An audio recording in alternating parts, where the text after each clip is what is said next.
우리 오늘 함께 찾을 말씀 골로새서입니다. 골로새서의 말씀입니다. 골로새서 2장 6절에서 10절까지의 말씀입니다. 찾으신 줄 알고 함께 한 목소리로 읽겠습니다.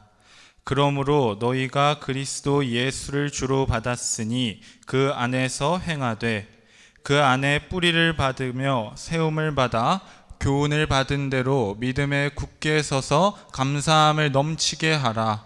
누가 철학과 헛된 속임수로 너희를 사로잡을까 주의하라. 이것은 사람의 전통과 세상의 초등학문을 따름이요 그리스도를 따름이 아니니라. 그 안에는 신성의 모든 충만이 육체로 거하시고 너희도 그 안에서 충만하여졌으니 그는 모든 통치와 권세의 머리이시라. 아멘.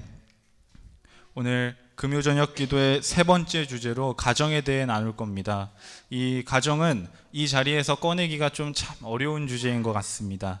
이 말씀을 전하며 하나님을 예배하는 설교자 역시 가정 안에서 똑같이 살아가고 있고 그 가정에 찾아오는 여러 어려움과 고민과 그것을 모두가 알기 때문에 또 가정에 살아가면서 자신 또한 설교자 또한 연약함에 노출되기 때문에 이것을 이야기할 때 간단하게 아주 명료하게 이렇게 하십시오 라고 이야기하기는 참 어려운 것 같습니다.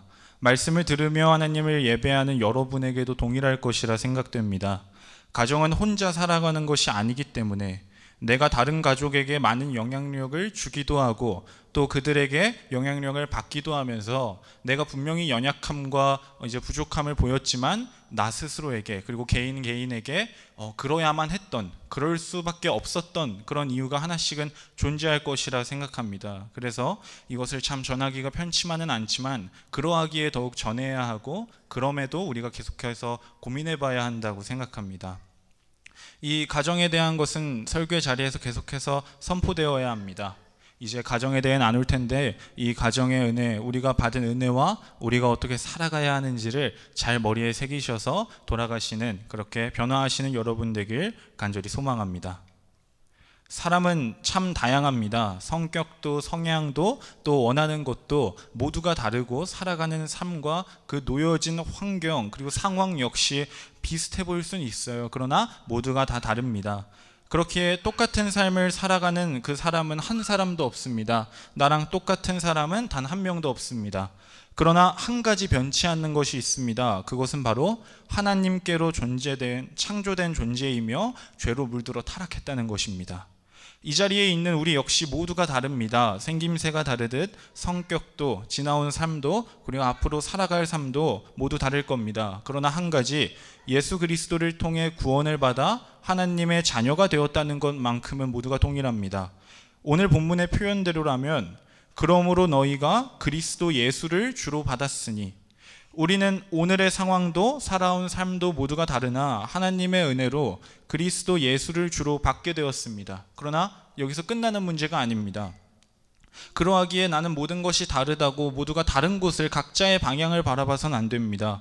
우리에겐 이 받은 은혜와 같이 공통적으로 살아내야 하는 진리, 그 삶이 있습니다. 그러므로 너희가 그리스도 예수를 주로 받았으니 그 안에서 행하되 그 안에 뿌리를 박으며 세움을 받아 교훈을 받은 대로 믿음에 굳게 서서 감사함을 넘치게 하라. 그리스도 예수를 주로 받은 우리는 살아가며 우리가 받은 그 은혜 안에서 행하여야 합니다. 이 말씀의 교훈대로 뿌리를 튼튼히 박고 세움을 받아 믿음에 굳게 서서 살아가야 합니다.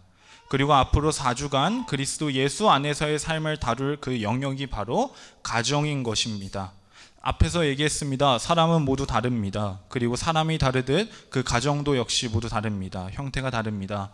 가정의 구성도, 부모의 나이도, 그리고 자녀의 수도, 그리고 그 가정이 가지고 살아가는 고민도, 현재 처해 있는 어려움도, 앞으로 바라볼 것도 모두 다를 수 있습니다. 그러나 그 가정이 형성됨에 있어서 그 주체는 모두 같습니다. 하나님이십니다. 가정이라는 것은 우리에게 많은 책임감을 주고 동시에 갈등을 주며 행복을 줍니다. 그러하기에 살아가며 이 가정의 주체가 하나님이시라는 것을 잊기가 매우 쉽지만, 모든 것이 다른 그 모든 가정들, 그 안에서 변치 않는 사실은 그 한 가정 한 가정을 이루시고 그 하루하루를 이끄시는 주체가 하나님이시라는 겁니다. 가정이 받은 은혜도 동일합니다. 그리스도 예수를 주로 받는 것. 그러하기에 가정이 나아가야 할 방향과 가정이 세워져야 할 기준 역시 그 은혜와 연결됩니다. 어떻게 살아야 하는가에 대해서 모두가 다르다가 아니라 모두가 다르지만 모두가 받은 은혜가 있기에 우리가 살아가야 할 정답, 그 진리가 있다는 겁니다. 그리고 저는 그 진리, 우리가 받은 은혜로부터 결정된 이 한 가정 한 가정이 나아가야 할 방향과 기준, 그 질서를 저는 선로라고 표현하고자 합니다. 우리는 바퀴의 수도, 열차의 길이도, 그 안에 싣고 있는 짐도, 운전하는 운전자까지도 우리가 눈에 보이는 것은 모두가 다릅니다. 그렇게 모두 더럽고 추악한 출발지에서 출발하게 되었으나 주 예수의 은혜로 깨끗함을 입게 되는, 그 의롭다 칭함을 받아 새로운 출발지에서 출발하게 되는 그 은혜를 입었으며, 그렇게 출발한 우리 한 사람 한 사람은 도착지는 물론 그 열차를 달리게 하는 연료 역시 동일해야 합니다. 그러하기에 새롭게 된 그 열차들은 주님이 세우신 그 선로를 따라 달려나가야 합니다.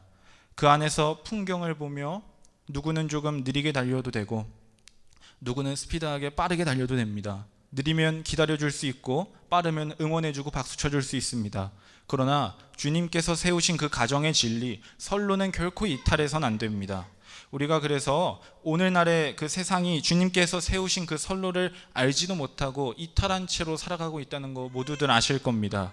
그리고 그들은 우리가 주님의 선로를 따라 살아가는 그 여정을 방해하곤 합니다. 신앙의 여정을 방해하곤 합니다. 저는 그 중에 아주 심각한 이탈로 창조 질서를 어기는 그런 문제를 꼽고 싶습니다. 한국의 리서치 정기조사 기관에서 조사한 자료가 있습니다. 같은 성별에게 사랑의 감정을 느낀다 말하는 동성애, 그리고 모든 성별에게, 두 성별에게 이제 사랑을 느낀다고 말하는 그 양성애, 그리고 자신의 의사로 태어난 성별을 바꾸겠다는 이제 성전환까지, 이렇게 세 가지 심각한 문제를 주제로 오늘날 사회가 이 세 가지를 어떻게 받아들이는지 이제 1000명의 시민을 대상으로 이루어진 조사였습니다. 보이시는 대로 성전환에 대해서는 받아들여야 한다라는 의견이 한 그 전 연령으로 기준으로 봤을 때 평균 46%입니다. 그리고 잘 모르겠다가 20%, 그리고 안 된다가 34%였습니다. 그리고 이 중 가장 많은 그 지지가 일어났던 그 영역이 바로 20, 30대 여성인데, 놀랍게도 성전환 그 찬성 측이 61%였습니다. 그리고 가장 많은 반대를 한 그 영역이 남자 60세 이상이건데, 그들 역시 반대가 가장 많은 반대인데 51%밖에 되지 않았습니다. 그 외에 양성애와 동성애는 찬성이 각각 41%, 그리고 반대는 36%과 그리고 37% 뿐이었습니다. 이미 사회는 그들 한 사람 한 사람을 그들의 주장대로 받아들이고 있었습니다. 그렇다면 오늘의 주제와 조금 더 어울리고 가까운, 그들이 가정을 이룰 수 있는가, 동성애자를 가정으로 인정해야 하는가에 대한 통계입니다. 2017년 한국갤럽에서 조사한 자료인데요. 동성결혼을 법적으로 허용하는 것에 대한 찬성 비율이 34%, 그리고 반대 비율은 58%였습니다. 이는 방금 보여드렸던 통계에 비하면 상당한 안정감, 그러니까 그래도 얘는 좀 낫네라는 이제 안정적인 마음을 드릴 수는 있으나, 사실 10명 중에 서너 명은 동성끼리도 합법적으로 결혼할 수 있어야 한다고 이제 외치고 있는 겁니다. 또 동일한 물음인데 2001년에는 찬성이 17%였습니다. 그러나 2013년에는 25%로 올랐습니다. 이 동성결혼 인정에 대한 찬성 비율이 점차적으로 늘어나고 있는 겁니다. 그리고 또 남녀를 통합해서 19세 이상에서 29세 이하, 그 젊은 영역은 그 찬성 측 비율이 보이시는 대로 66%였습니다. 시간이 지날수록 전체적인 찬성의 의견이 늘어나고 있고 조사 연령이 내려갈수록, 그러니까 젊을수록 이것을 받아들이고 인정하고는 있습니다. 이 말은 시간이 지나서 그 젊은 사람들이 세상을 이끌게 된다면, 그들이 더 많아진다면, 시간이 지난다면 결국 이 창조 질서의 무너짐과 이 가정의 형태가 헝클어진 것에 대한 문제가 모두에게 자연스러워질 것이란 겁니다. 그러나 한 가지 흥미로운 사실이 있습니다. 말씀을 준비하던 도중 이러한 뉴스 기사를 봤습니다. 이렇게 통계에 보이는 우호적인 목소리와 조금은 상반되는 기사였습니다. 이제 성별을 바꿨다고 주장하는 그 여성이 되었다고 주장하는 남성이 대중 목욕탕에 방문했습니다. 그리고 자신은, 김수성 선생님 많이 놀라시는데요, 그 자신은 여성이 되었기에 여탕에 들어가야 된다라고 이야기했고 실제로 여탕에 들어갔습니다. 그런데 이 기사에 대해서는 제가 댓글을 조금 읽어봤는데 정말 많은 사람들이 반대를 하고 있었습니다. 이건 안 된다, 이건 있을 수 없는 일이다, 이러면 대중 목욕탕을 어떻게 가느냐, 막 많은 목소리를 내고 있었습니다. 그리고 저는 느꼈습니다. 이 통계와 실제적인 반응이 다른 이유는 결국 그들이 남에게 피해를 주느냐 주지 않느냐에 결국 결정되는구나. 하나님께서 이 가정을 어떻게 지으셨는지, 그러니까 우리가 원래 어떻게 살아가야 하는지가 아니라 다른 사람에게 피해를 주는지 주지 않는지가 이 결정의 요인이 되는구나. 그리고 저는 결국 또 한 번 생각했습니다. 결국 중요한 건 내가 피해를 보느냐 보지 않느냐가 되었구나. 이러한 사고방식에서 개인주의적인 사고방식은 내가 인정받기 위해 이것들을 인정하게 됩니다. 그리고 내가 편안해지고 내가 이제 살아가는 데 방해를 받지 않기 위해 이것들을 반대하곤 합니다. 그러나 대중적으로, 대체적으로 많은 사람들이 이 길을 따라가고 있다는 겁니다. 이러한 문제들은 이제 삶의 주체가 이 원리적인 부분이 아닌 내가 되어 있는 이러한 문제는 이렇게 눈에 보이는 문제뿐 아니라 조금은 사소해 보이는, 눈에 보이지 않는 이탈로도 발견되곤 합니다. 한국통계청에 의하면 2018년 부부 갈등 이제 그 원인을 조사한 자료인데요. 성별, 연령 통합해서 부부 간 갈등에 대한 물음에 지난 한 달간 갈등이 없었다고 답한 비율이 이렇게 78.3%였습니다. 이들이 가장 많은 갈등 원인으로 뽑았던 그 1위가 바로 경제적인 문제 7.5%, 그리고 가사 노동 분담에 대한 이 비율은 전체 0.7% 뿐이었습니다. 그러니까 1000명 중에 이제 1000명의 사람을 모았을 때 그들이 왜 싸웠는지, 그 이유가 가사 노동 때문에 싸운 사람이 7명도 채 안 되는 겁니다. 가사 노동 분담에 있어서 누가 가사 노동을 주로 감당하는가에 대한 질문, 이거에는 대체로 내가 감당합니다 라고 말한 비율입니다. 여성이 42.9%, 남성은 5.4%였습니다. 이로 볼 수 있듯이 가사노동을 많이 감당하고 있는 쪽은 모두가 아시겠지만 여성이었습니다. 또 부부가 똑같이 나누어 부담한다고 답한 비율은 여성이 39%, 남성이 34.7%였습니다. 그러니까 10명의 가정이 있을 때 4가정 정도는 부부가 똑같이 나누어서 가사 일을 감당하고 있고 4-5가정은 여성이 홀로 감당하고 있고 남은 한 가정은, 남성이 감당하는 한 가정은 있을까 말까 혹은 있는 그런 정도였습니다. 그렇다면 또 재밌는 것이 있습니다. 그 다음으로는 맞벌이에 대한 비율도 제가 가져왔습니다. 이 4-5가정 정도는 여성이 홀로 감당하듯 반대로 똑같이 4-5가정 정도는 맞벌이로 일하고 있었습니다. 그러니까 잘못 이야기했습니다. 이제 똑같이 감당하고 있는 집이 4-5가정이었듯 똑같이 일하고 있는 비율도 4-5가정이었습니다. 그리고 아내가 혼자 외벌이를 하고 있는 집은 전체 10명을 모았을 때 1명이 있는데 그 1명이 잘 생각해 보시면 아까 혼자 이제 집안일을, 가사 일을 감당한다고 답한 남자, 이 수치가 비슷한 걸 여러분들이 볼 수 있습니다. 그러니까 이들이 가사 노동에 대해 0.7%밖에 이 싸움 원인으로, 다툼 원인으로 고르지 않았던 이유를 이제 재밌게 본다면 참 재밌는데요. 물론 통계이기 때문에 각자 다른 대상으로 조사되었기 때문에 이걸 하나로 합치기엔 참 애매하지만 보시면 보이실 겁니다. 많이 균등하다는 것을 알 수 있습니다. 이렇듯 10가정이 있을 때 4가정은 맞벌이며 가사일도 함께 감당했고, 나머지 여성이 혼자 일하는 가정은 대충 남자가 감당했다고도 볼 수 있습니다. 이러하였기에 이 전체 갈등에 대해서 가사일을 고르는 사람이 정말 적었던 겁니다. 그러나 코로나 바이러스로 인한 그 팬데믹을 겪은 후에 고등학생 이하 자녀를 둔 1,500명을 대상으로 조사하였을 때 그 전체 갈등, 그 수치는 이전보다 약 20%가량 증가했고, 가장 큰 원인으로 뽑힌 것은 27.8% 가사노동 분담에 대한 부분이었습니다.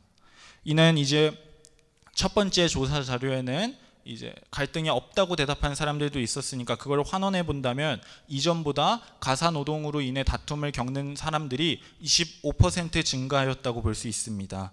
가사 노동 분담에 있어서 이 갈등이 잘 일어나지 않던 부부들이 팬데믹으로 인해 집에 있는 시간이 늘어나자 가사 노동 분담에 있어서 의견 충돌이 일어난 겁니다. 남편이 일하는 동안 아내가 집에서 집안일을 하는 건 당연한 일이었고, 그 반대의 경우도 힘들긴 하나 따라갈 수 있는 정도였습니다. 아무런 갈등이 없었습니다. 그리고 함께 나가 일을 하는 집은 역시 돌아와서 함께 가사 일을 하는 것, 감당하는 것, 이것이 자연스러웠습니다. 불만이 없었습니다. 그러나 팬데믹으로 인해 두 사람 중 한 사람이 출근을 못하는 일이 생기고, 두 사람이 출근을 못하는 일이 생기고, 원래 출근하던 사람이 출근을 못하는 일이 생기고 나니까 같이 있는 시간이 불규칙해지니까 이전에 세워뒀던 그 통상적인 약속, 그것이 깨지게 된 것입니다. 그리고 그 갈등을 막을 방안은 부부간에 누가 얼만큼의 책임감을 가지고 있고 누가 얼만큼 서로에 대한 열정을 가지고 있는가, 이런 추상적인 것뿐이었습니다.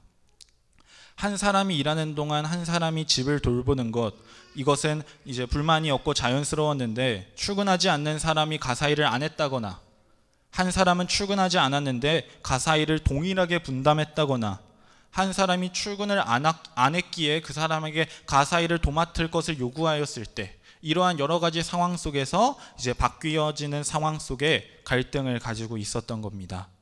저 사람이 일하니까 나는 집안일을 하는 것, 저 사람도 일했으니 같이 집안일을 하는 것, 이것은 갈등이 없이 일어났지만 단순하게 내가 남편이기에, 내가 저 사람의 아내이기에 감당하는 이 수고로움의 헌신과 배려는 일어나지 못했다고 볼 수 있습니다. 사소하다고 말하면 아주 사소한 이 가사일, 누가 설거지를 하고 누가 빨래를 하며 누가 집을 치우는지에 대한 갈등 없이 잘 살고 일어났을 때 변수가 생겨나니 그것이 서로의 역할과 책임감에 대한 싸움으로 이어진 겁니다. 이처럼 사람이 세운 기준과 약속, 체계화되어 있지 않는, 그 원리가 담겨 있지 않은 이러한 질서는 뒤바뀌는 상황 속에 깨지게 되곤 합니다. 집에 돌아와 가사 일을 돕던 이유가 내가 남편이기에, 내가 아내이기에, 내 마음에서 나온 내재적인 이유가 아닌 저 사람이 어떤 역할을 감당하였고 내가 어떤 역할을 감당하였는지에 대한 그 외주적인 이유가 되었을 때 이러한 갈등을 겪은 것입니다. 이러한 영역은 사실 사람들이 자신을 기준으로 내가 중심이 되어 살아갔을 때 얼마나 그것이 불완전한지를 보여주는 이유이자 동시에 하나님의 창조, 남자와 여자의 관계에 있어서도 많은 조명을 받고 있는 영역입니다. 이 외에도 자녀와 부모 간에도 선로를 이탈한 안타까운 일들이 너무나도 많이 일어나고 있습니다. 대한민국 경찰청 자료에 의하면 대한민국에서 2012년부터 7년간 연 평균 1,100건의 살인사건이 일어났을 때 그중 자녀가 직계 부모를 살해하는 경우가 0.5%를 차지했습니다. 자신의 부모를 자신이 자신의 그 손으로 잔인하게 죽이는 이러한 사건이 매년 50건에서 60건 가량 발생하고 있는 겁니다. 또 아동학대로 신고되고 경찰이 출동해서 조사하였을 때 아동학대다라고 결론 내린 그 기록만 보았을 때도 2017년에 22,367건, 그리고 매년 증가해서 2021년에는 확인된 아동학대 사건만 37,605건이었습니다. 이러한 현 시대적인 상황, 삶의 최고 권위가 나 자신이 되었을 때 일어나는 오늘날 가정 안에서 발견되는 이러한 끔찍한 문제들과 나의 가정에서 흔히 일어나는 하나님의 선로를 이탈하는 문제들, 이거를 기억한 채로 이제부터 부모와 자녀, 남편과 아내 같은 가정 안에서의 그 관계적 선로를 살펴보겠습니다. 이제야 제가 이야기하려고 하는 메인 주제가 등장합니다. 홈이라는 주제로 가정을 살필 때 그 소주제로 알파벳 HOME를 차례로 나누어 설교하기로 했습니다. 그리고 오늘 나눌 것이 H, honor입니다. 이는 공경을 뜻합니다. 가정 안에서의 공경은 그 가정에 따라 그리고 서로 사람에 따라 여러 모습과 다양한 형태로 등장할 것입니다. 부모님과 오랜 시간 떨어져 사는 사람은 부모님께 안부 인사를 드리고 찾아가서 인사를 드린 것이 공경의 표현일 수 있습니다. 그리고 또 부모님과 어린 시절부터 서먹서먹한 관계를 가졌던 그 갈등이 있는 사람은 마음 먹고 한번 말 거는 것, 그것 하나로도 공경이 될 수 있습니다. 그 외에 용돈을 드리는 사람도 있을 거고 너무나도 큰 성공을 이루어서 집을 선물로 드리는 그런 자녀도 있을 겁니다. 이 외에도 여러 가지 공경들이 있을 텐데 그것은 이러기도 하고 저러기도 한 행위의 차이일 뿐 공경의 태도로서 부모를 공경하는 사람으로부터 표현되는 상태일 수는 있으나 그것이 공경의 본질은 아닙니다. 성경은 이러한 부모에 대한 공경이 무엇인지에 대해 확실히 말하고 있습니다. 내 부모를 공경하라. 그리하면 내 하나님 여호와가 내게 준 땅에서 내 생명이 길리라. 이는 하나님께서 이스라엘 백성들에게 주신 그 10계명 중 5번째 계명입니다. 먼저 이 계명의 말씀을 받은 그 백성들의 상태, 그들이 어떠한 자였는지에 조금 초점을 두기 원합니다. 이스라엘 백성들은 애굽에서 종살이를 하던 노예로 고통을 받던 자들이었습니다. 그러나 그것만으로 그들에 대한 설명이 끝나진 않습니다. 그들은 하나님께로 구원을 받은 자들이었습니다.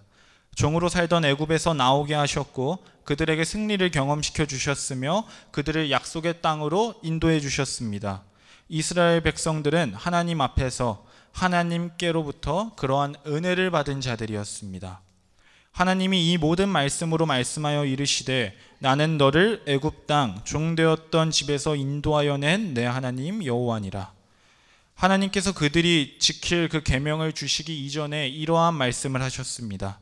나는 너를 애굽 땅 종되었던 집에서 인도하여 낸 내 하나님 여호와니라. 이러한 말씀은 백성들이 하나님께서 주신 그 계명을 얼마나 지켜나가야 할지, 얼마나 열심히 지켜야 하는지, 그리고 그 백성들이 하나님으로부터 받은 은혜와 그 하나님과 그들이 맺고 있는 그 관계적인 특징을 나타내 줍니다. 그러는 동시에 오늘날 우리에게도 미치는 그 질서의 필요성과 주님의 놀라운 일하심이 나타납니다. 이스라엘 백성들은 애굽에서 430년간 종으로 살았습니다. 종으로 고통받으며 살기 이전에 그들은 애굽에서 장시간을 보냈다는 의미입니다. 또 수세대를 걸치며 애굽의 문화를 배워나갔다는 것입니다. 그들은 애굽에서 종으로 살며 자신들의 문화가 점차 흐릿해져 갔고 애굽의 이방 문화가 그들의 마음 안에, 생각 안에 자리 잡게 되었습니다. 그리고 죄인은 언제나 하나님의 반대편에 서기를 기뻐하기 마련입니다.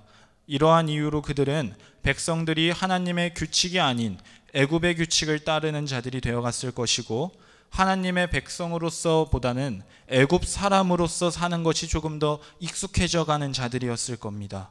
그리고 그러한 그들의 죄된 본성과 처한 상황이 잘 나타난 것이 금송아지를 만들고 섬길 때 애굽에서 보고 배운 그 타락한 문화를 즐긴 것입니다.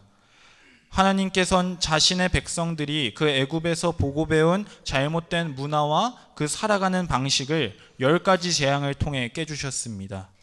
애굽의 우상으로 섬기고 있던 그것들을 하나씩 짓밟아 주시며 참된 하나님, 유일한 신은 여호와 하나님뿐이시라는 걸 보여주셨고 그들을 같이 구원해 주셨습니다. 그리고 광야에서 긴 시간을 보내며 그들을 도우시고 때론 채워주시고 함께하여 주시며 그들의 왕이시며 구원자 되심을 보여주신 후에 위의 말씀과 함께 그들이 지켜야 하는 규칙을 주셨습니다. 그 모든 은혜와 함께 그들에게 십계명을 주신 이유는 내가 너희에게 이만큼을 주었으니 너희도 순종하거라, 이것을 넘어섭니다. 하나님에 대한 보상을 넘어섭니다.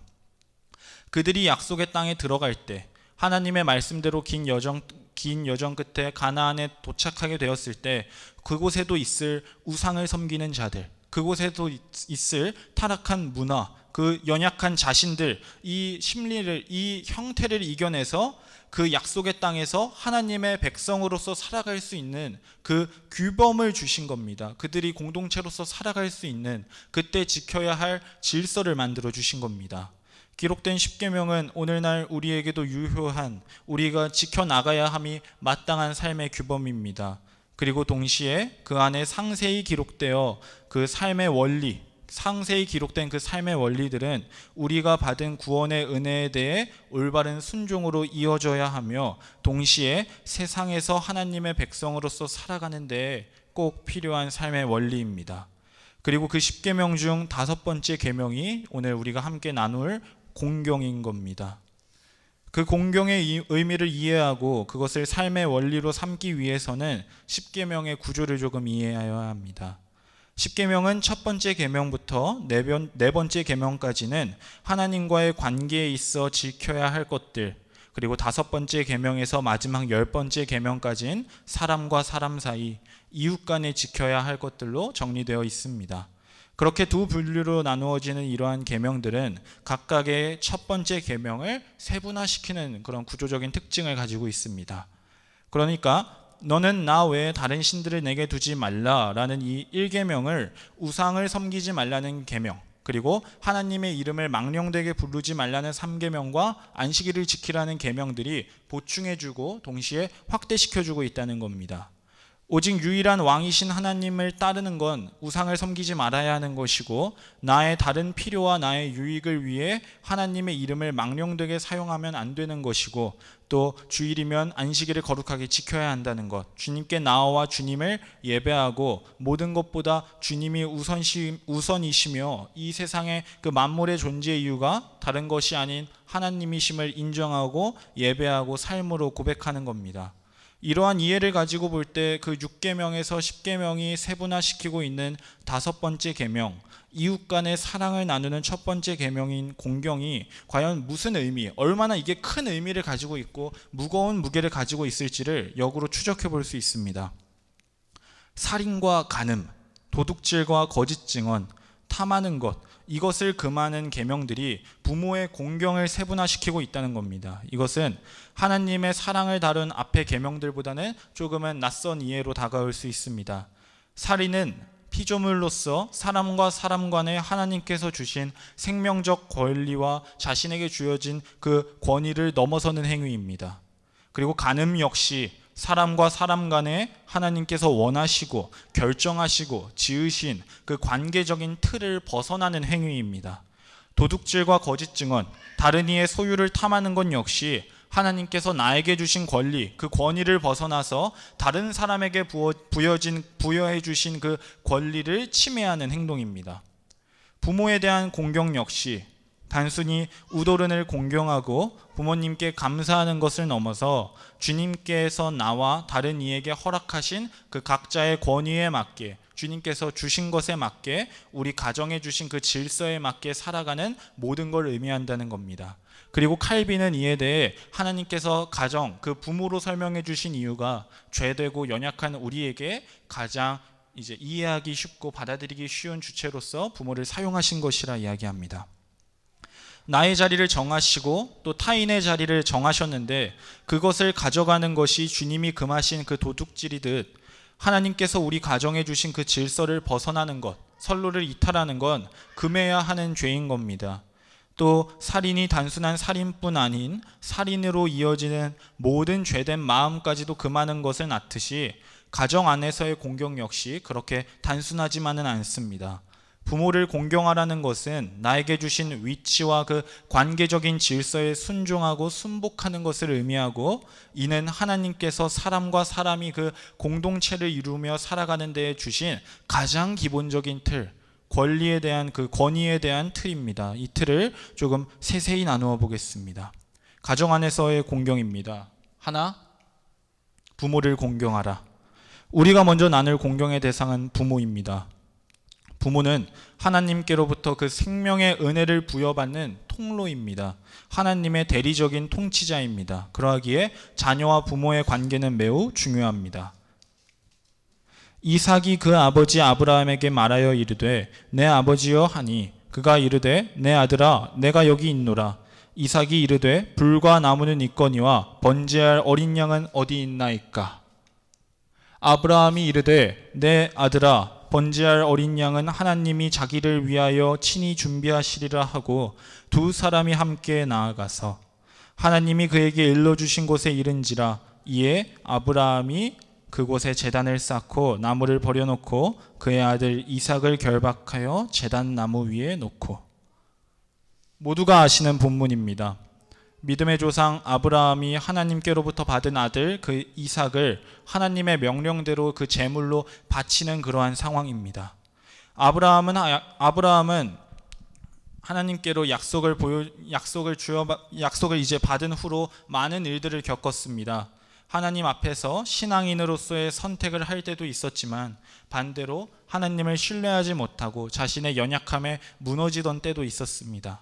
그렇게 하나님의 이끄심과 함께 한 걸음 한 걸음 나아가 하나님께서 그와 맺어주셨던 그 약속, 큰 민족을 이루겠다는 약속이 성취되어 갔습니다. 아들을 낳을 수 없던 그에게 아들이 태어났습니다.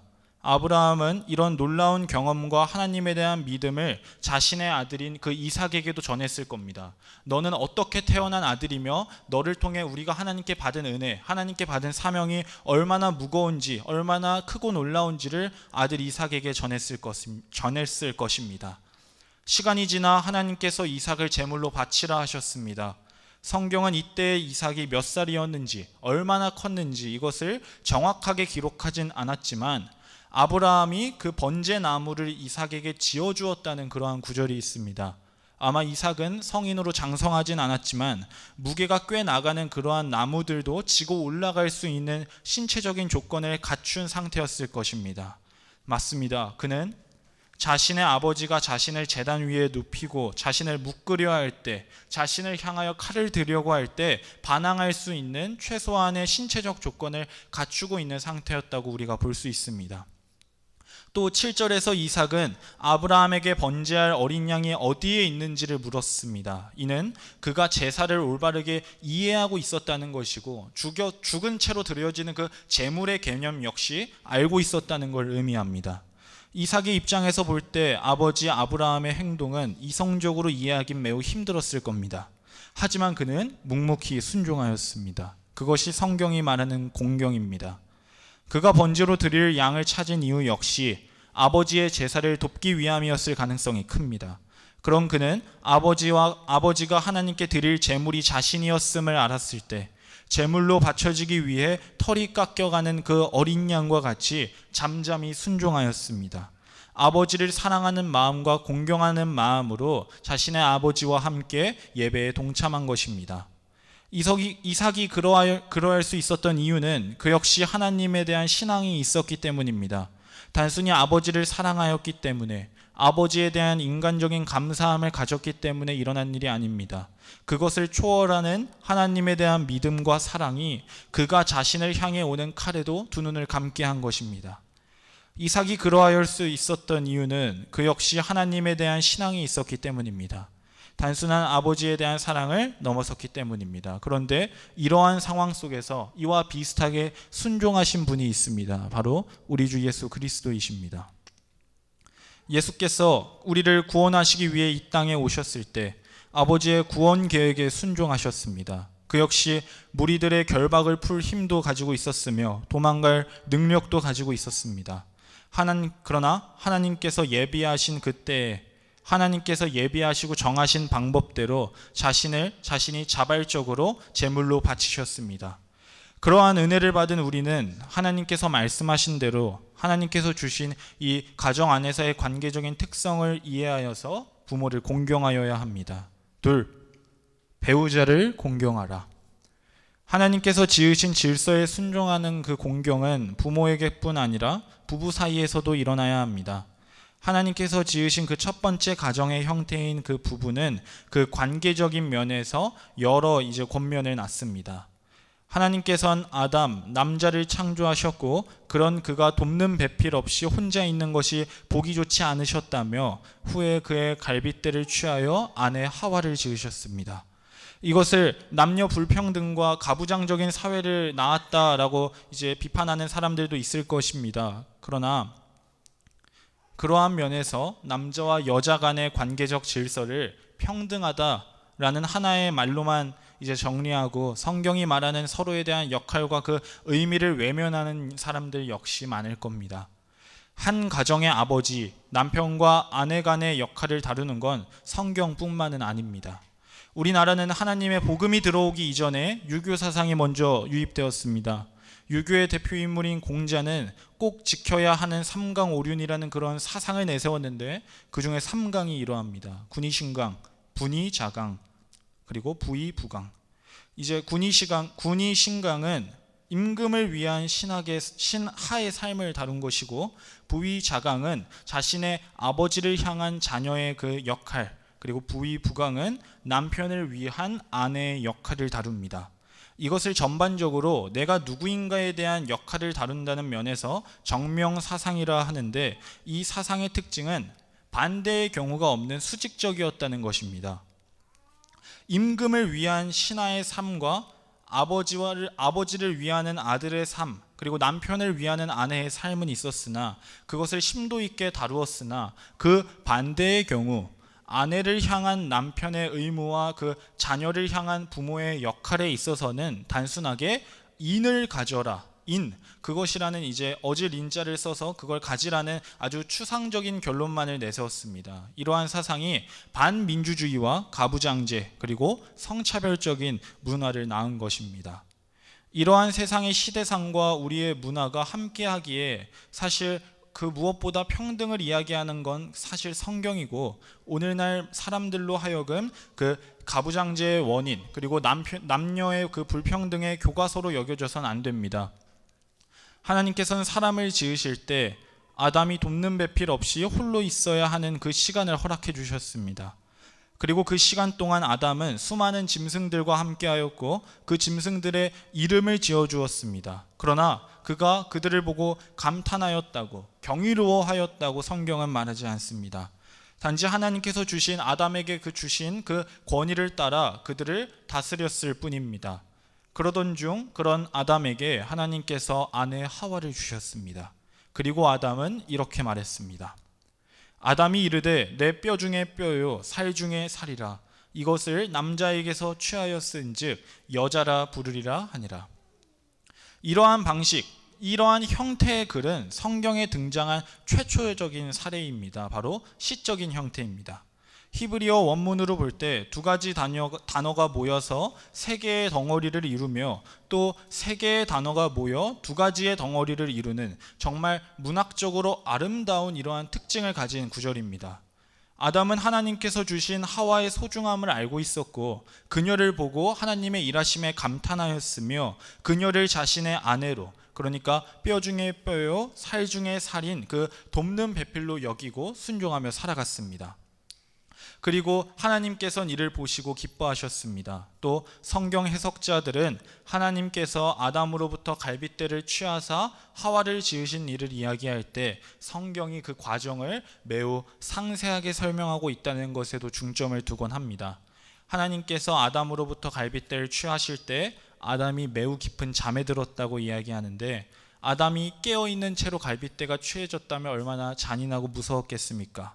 그러나 그를 하나님께서 깊이 재워주셨다고 성경이 증언한다는 것, 그리고 실제로 그러하였다는 것은 하나님께서 우리에게 남자와 여자의 관계, 하나님께서 지으신 그 부부간의 질서를 가르쳐 주실 때 하와를 창조하시는 그 일을 매우 신비로우면서도 매우 아름답게 묘사하여 주신 것이라고 이야기하곤 합니다.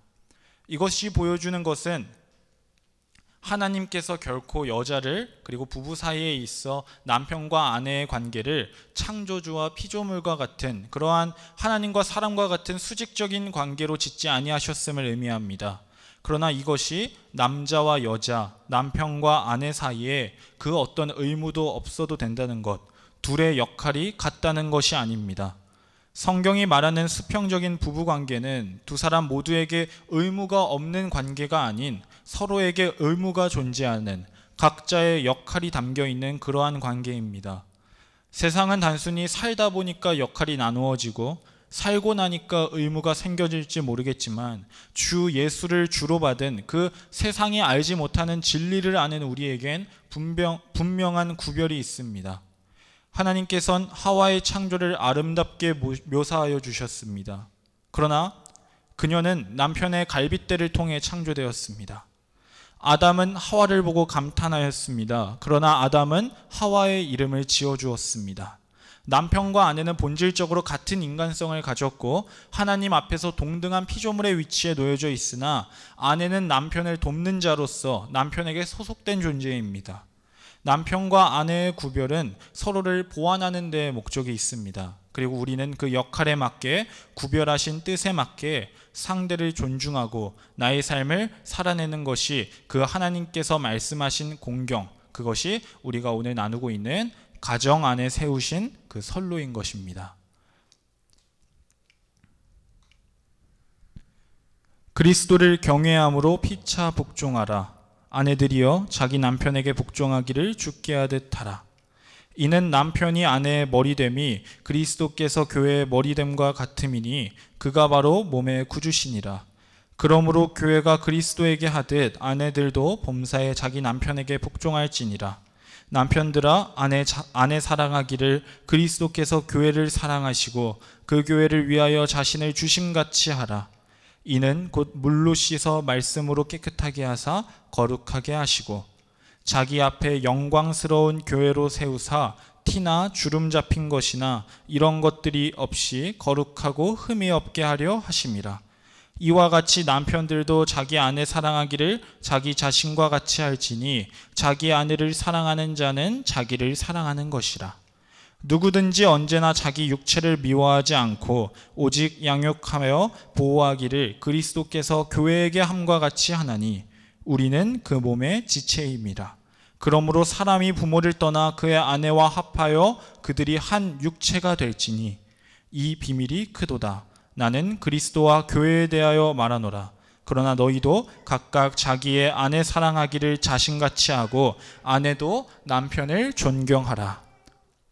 이어지는 말씀입니다. 자녀들아 주 안에서 너희 부모에게 순종하라. 이것이 옳으니라. 내 아버지와 어머니를 공경하라. 이것은 약속이 있는 첫 계명이니 이로써 내가 잘되고 땅에서 장수하리라. 또 아비들아 너희 자녀를 노엽게 하지 말고 오직 주의 교훈과 훈계로 양육하라. 성도 여러분, 그리고 각자의 가정의 구성원 여러분, 이것이 주님께서 우리에게 주신 그 가정의 선로입니다. 조금 뻔한 이야기일 수 있고 모두가 알던 이야기일 수 있으나 그만큼 주님께서 우리에게 가깝게 주어주신 진리라는 겁니다. 부부가 평등한 이유부터 부부의 역할에 차이가 있는 이유까지 우리가 서로가 서로를 도와야 하고 또 존중해야 하는 이유, 자녀가 부모에게 순종하며 부모가 자녀를 어떻게 양육하여야 하는지까지 그 모든 것이 하나님께서 우리가 가정 안에 살아가시는 데에 주신 선로입니다. 열차가 선로를 이탈하여도 앞으로 가기는 합니다. 하나님의 말씀대로의 내가 누구인가에 대한 지식이 아니라 하나님의 지식이 아니라면 사실 하나님의 말씀대로 공경할 수는 없습니다. 그러나 하나님의 말씀을 기준으로 삼지 않고 그냥 내 멋대로, 그러니까 부모가 나에게 소중한 존재여서, 내가 자녀를 사랑해서, 내가 배우자를 사랑해서와 같은 세상과 똑같은 이유로 살아간다 하더라도 행복한 가정이 될 수는 있습니다. 열차가 선로를 이탈한다 하더라도 앞으로 가곤 합니다. 그러나 그것은 미끄러짐입니다. 달려나감이 아닙니다. 골로새서 2장 8절의 말씀입니다. 누가 철학과 헛된 속임수로 너희를 사로잡을까 주의하라. 이것은 사람의 전통과 세상의 초등학문을 따르며 그리스도를 따름이 아니니라. 아내가 아내로서의 역할을 성실히 감당하며 남편을 도울 수 있습니다. 그러나 그렇다고 해서 그 아내들이 모두 그리스도를 따랐다고 이야기할 수는 없습니다. 남편이 남편으로서 그 가정을 위해 열심히 헌신하고 노력할 수 있습니다. 피와 땀을 흘릴 수 있습니다. 그러나 그것이 다 그리스도의 말씀을 따르면서 나온 행동은 아닐 수 있습니다. 먹고 살기 위해선 일해야 하고 자기 자녀는 당연히 사랑하고 배우자를 사랑하는 그 인간적인 마음 하나로도 세상 사람 모두가 열심히 살아갑니다. 그러나 그리스도인은 열심히 살아가는 것을 넘어서 바르게 살아야 합니다. 그러나 나에게 주신 그 가족 구성원이 신앙이 없거나 미성숙함이 나의 눈에 보이거나 내가 보기에 아직 준비되지 못한 사람으로 보일 수 있습니다. 내가 남편이 되는 데에 나의 능력은 없었다고 고백하지만 상대가 아내로서 존중받는 데에는 아내다워야 한다는 그 기준이 세워져 가는 것, 나는 자녀이기에 마음이 편하나 그 부모를 바라볼 때 공경의 이유를 부모에게서 찾으려 하는 것, 모두 잘못된 것입니다. 하나님께서 한 사람을 한 사람으로 세워주심에 있어서 사람의 능력적인 준비됨은 없습니다. 무엇인가를 해내서 인정받은 게 아닙니다. 무엇인가를 가졌기에 세워진 것이 아닙니다. 이 자리에 혹시 주님의 백성다워서 구원받으신 분이 계십니까? 이 자리에 주님을 믿을 것 같은 사람이어서 믿음을 은혜로 받은 사람이 있습니까? 없습니다. 주님께서 그리스도의 은혜를 통해 우리에게 가르쳐 주신 그 가정에서의 삶이 이것입니다. 제 아무리 연약한 사람이라 한들 죄인과 죄인 사이의 그 먼지같이 낮은 높낮이는 우리가 은혜로 극복되어진 그 주님과의 높낮이와는 비교할 수가 없습니다. 그러니 내가 어떤 사람인지를 주님 안에서, 주님 앞에서 바르게 세우시고 나에게 주신 것에 맞게, 그리고 다른 사람에게 주신 것에 맞게 그 관계에 순종하십시오. 가정은 믿음의 현장, 이 신앙생활의 현장입니다. 그 어려움에도 순종하는 것을 통해 그 그리스도께서 우리에게 주신 은혜가 얼마나 놀라운 은혜인지, 하나님의 사랑이 얼마나 무한한 사랑이었는지를 배우는 것입니다. 또 이러한 공경이 일어날 수 없는 연약한 나에게서 부족하게나마 모형적으로 그 공경이 일어나고 있는 것, 그것이 하나님께 영광을 올려드리는 삶입니다. 하나님의 선로를 잠깐 빠져나가야 하는 이유는 그 무엇도 없습니다. 원래는 이러해야 하지만 오늘만큼은 이래도 되는 경우 단 하나도 없습니다. 하나님의 선로를 이탈한 채로 달리는 그 열차, 주님께서 주신 보다 큰 은혜로 잠깐은 달려나갈 수 있습니다. 그러나 선로를 이탈한 그 열차는 매우 흔들릴 것이고 바른 선로를 따라가는 열차와는 점점 멀어질 것이고 결국 멈추게 될 것입니다. 하나님의 선로를 따라 서로를 공경하는 가정도 흔들림과 잔진동을 겪습니다. 그런데 나의 가정에 찾아온 어려움이, 흔들림이 하나님의 선로를 따라가기 위해, 그러니까 벗어나지 않기 위한 몸부림에서 나온 건강한 흔들림인지, 혹은 이미 벗어났기 때문에 생겨난 흔들림인지 어려움인지, 그것을 우리는 분별하여야 합니다. 가정에 있어서 하나님께서 주신 그 역할이 있고 의무가 있고 그에 따른 위로도 있습니다. 내가 남편이기에 하는 것, 내가 아내이기에 하는 것, 저 아이들이 나의 손에 달린 자녀이기에 내가 하는 것, 그 모든 삶의 선로는 세상의 기준도, 성공한 사람의 조언도, 가정의 유익을 쫓는 그 욕망으로도 대체될 수 없습니다. 그래, 우리 아이들 건강하고 튼튼하게 잘 자라나고 있으니까, 혹은 우리 가정은 행복하니까 돼, 혹은 우리 부부는 다른 건 몰라도 우리 부부는 사이는 좋잖아, 우리 가정은 그래도 매일 싸우진 않잖아, 저 사람들 봐, 저 사람들 얼마나 힘들어, 그래도 우리 집은 먹고 살 돈이 있잖아. 여러분들이 가정 안에서 살아가시는 그 삶의 이유와 삶의 위로는 무엇입니까? 아이의 건강과 아이의 성과에 기뻐하는 사람들, 그렇게 아이의 건강과 행복한 미래를 보고 살아가는데 그 아이가 건강과 거리가 멀어지고 성공과 거리가 멀어진다면, 그 아이의 삶이 예전 같지 않다면 여러분들은 어떻게 사실 겁니까? 그래도 이제 먹고 살만 하니까 라는 생각에 꾹 참고 살아가는데 내가 비교하고 살아가던 이전보다 더욱 힘든 상황이 놓여진다면 여러분들은 그때는 어떻게 하실 겁니까? 가족이 행복한 것 같아서 그 행복을 지키려고, 그 웃음을 지키려고 살았는데 그 사이가 단절되게 된다면, 밝아만 보이던 나의 아이가 방에 틀어박혀 울고만 있고 자신은 죽음을 원한다고 말한다면 여러분들은 어떻게 하실 겁니까? 그 모든 삶의 이유가 사라져도, 하나님께서 주신 거룩한 위로가 사라져도 풀은 마르고 꽃은 시들지만 주님의 말씀만큼은 영원합니다. 그것만이 영원합니다. 우리 가정이, 그 안에 있는 내가 살아가는 이유가, 그 목적이, 그 기준은 다른 것이 아닙니다. 그리스도를 통해 주어진 그 은혜가 창조의 질서와 구속의 은혜에 나타난 하나님의 무한하신 사랑, 그리고 또 이 진리를 알게 하시는 성령 하나님의 도우심만이 우리 가정의 선로가 됩니다. 힘들어도 지쳐도 내가 어려워도 그 선로를 따라 하루하루를 살아가야 합니다. 그리고 그 선로를 따라가는 것엔, 그것을 따라 사는 것엔 질서가 동반됩니다. 한 선로를 따르는 열차는 앞에 있는 열차를 추월할 수가 없습니다. 그것은 추월이 아닙니다. 추월을 결코 일어날 수 없습니다. 그런데 추월하려고 달려나가는 것, 그래서 추월한 것, 그것은 결국 선로를 이탈한 경우만 일어날 수 있고, 그러다가 앞차와 부딪혀 사고가 나는 겁니다. 이것은, 그 추월은 선로를 이탈하였을 때만 생겨나는 비극입니다. 그리고 그 추월을 원하며 살아가는 것, 나의 죄된 본성대로 가정 안에서 살아가는 것은 결국 충돌만을 낳습니다. 나의 가족 구성원에게 주신 그 존재됨에 맞게 그 가족을 공경하고, 나에게 주신 나의 존재됨에 맞게 또 나를 공경하는, 그러니까 나에게 주신 그 틀에 맞게 최선을 다하는, 그렇게 모든 주체이신 하나님의 선로를 따라 하나님을 공경하는 우리 동행교회 가정 되길 간절히 소망합니다.